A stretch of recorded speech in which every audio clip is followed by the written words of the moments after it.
उपमुख्यमंत्री एकनाथ शिंदे आनंदाश्रमामध्ये पोहोचलेले आहेत। शिवसेनेचे दिवंगत नेते आनंद दिघे यांची जयंती आहे आणि या जयंतीनिमित्त एकनाथ शिंदे यांच्याकडून आनंद दिघे यांना आनंदाश्रमामध्ये अभिवादन करण्यात येते आणि तीच ही ताजी दृश्य। उपमुख्यमंत्री एकनाथ शिंदे हे आनंदाश्रमामध्ये पोहोचलेले आहेत। शिवसेनेचे दिवंगत नेते आनंद दिघे यांची जयंती आहे आणि त्यांच्या जयंतीनिमित्त एकनाथ शिंदे यांच्याकडून आनंद दिघे यांना आनंदाश्रमामध्ये अभिवादन करण्यात येत आहे।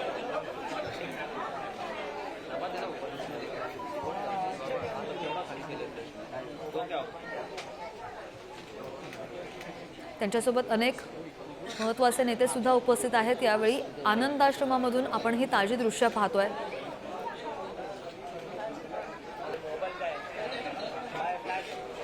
Thank you.